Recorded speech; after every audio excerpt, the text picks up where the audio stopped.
pas le propre de l'homme. Créer, imaginer, inventer. Depuis la nuit des temps, l'humain modèle son monde à l'image de ses idées. Mais la créativité est-elle vraiment ce qui nous distingue des autres êtres vivants? Est-elle le propre de l'homme? Et à l'heure de l'intelligence artificielle, cette idée tient-elle encore? C'est ce qu'on va explorer dans cette vidéo. Pendant longtemps, on a cru que l'homme était la seule espèce capable de créer de l'art, d'imaginer des mondes, d'écrire des histoires. La créativité semblait être une preuve de notre conscience supérieure. Les philosophes comme Descartes ou Kant voyaient dans la pensée créative une preuve de notre autonomie morale. Créer, c'était transcender l'instinct, accéder à l'abstrait, à la beauté. Mais, et les autres espèces? Des études ont montré que certains animaux comme les corbeaux, les dauphins ou les chimpanzés peuvent résoudre des problèmes de manière inventive. On a même vu des éléphants peindre ou des oiseaux créer des chants originaux. Alors il s'agit de créativité ou simplement de comportement appris? La frontière est floue. On pourrait citer comme exemple le cas fascinant du cheval Chola, qui a eu des œuvres appréciées, exposées et même récompensées. Les travaux des animal artistes au Smithsonian illustrent des activités créatives spontanées, enseignées pour enrichir l'environnement des animaux.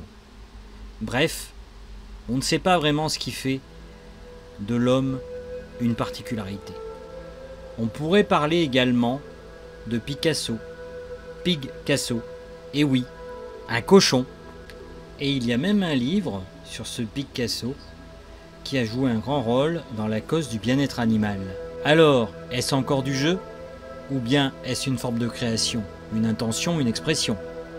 Bien sûr, ils ne signent pas leur toile, ils n'expliquent pas leur démarche, mais si la créativité c'est juste produire du nouveau, alors pourquoi leur refuser ce mot? Mais si les animaux non humains nous surprennent déjà, que dire des autres humains du passé? Parce que nous ne sommes pas et n'avons jamais été seuls dans l'histoire. Pendant longtemps, on pensait que l'art était la signature exclusive de notre espèce, Homo sapiens, mais puis on a découvert autre chose. Des gravures abstraites retrouvées dans les grottes en Espagne, vieilles de plus de 60 000 ans. Or, Homo sapiens n'était même pas encore arrivé en Europe. Ces marques auraient donc été faites par des néandertaliens.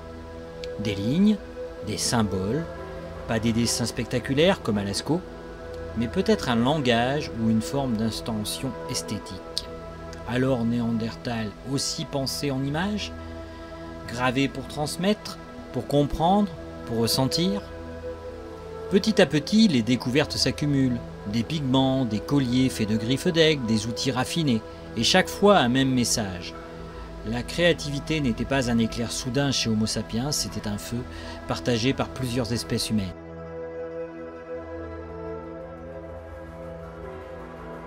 Au terme de cette vidéo, on peut dire que créer n'est pas le propre de l'homme. Cependant, on peut se dire aussi que s'il y a un but à l'être humain, c'est de donner du sens. De par son expérience, il apprend et il s'en sert pour transformer son existence. Alors, par rapport à l'intelligence artificielle, on pourrait se dire que l'intelligence artificielle va nous supplanter. Pourtant, j'ai tendance à croire que nous pouvons peut-être cohabiter avec elle, pour la simple et bonne raison que nous avons bien cohabité avec les animaux ces dernières années et ces derniers millénaires. Bien sûr, on leur a fait énormément de mal. Mais d'un autre côté, que serait l'être humain sans le genre animal? Et que serait l'intelligence artificielle sans l'être humain? Il y a donc toute une interrogation à avoir sur nous-mêmes, et si un jour l'intelligence artificielle doit nous supplanter, ce sera tout simplement le reflet de nos propres peurs. Au final, l'être humain a encore beaucoup à apprendre. Il croit tout connaître, tout savoir, mais si ça tombe, les autres êtres vivants ont aussi une créativité dont on n'a même pas connaissance et qu'on ne s'imagine même pas.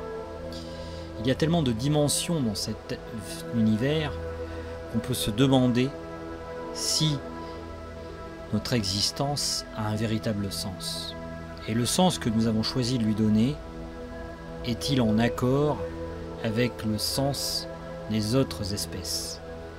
Voilà aussi les interrogations qu'on peut se poser. J'ai envie de vous dire qu'au final, qu'on soit étudiant, président ou milliardaire, on ne sait pas vraiment ce que l'on fait ici. Je sais, c'est d'une banalité déconcertante. Mais pour autant, cette question, c'est la quête que nous menons et auquel on doit essayer de trouver une réponse. Et cette réponse, souvent, elle est avant tout individuelle. Je vous laisse en parler dans les commentaires si vous le souhaitez. J'avais envie de faire une vidéo qui soit un peu philosophique et qui nous fasse réfléchir un peu plus que les lieux communs qu'on peut trouver sur l'intelligence artificielle actuellement. Voilà, elle est finie en tout cas et je vous dis à bientôt dans une autre vidéo. Ciao!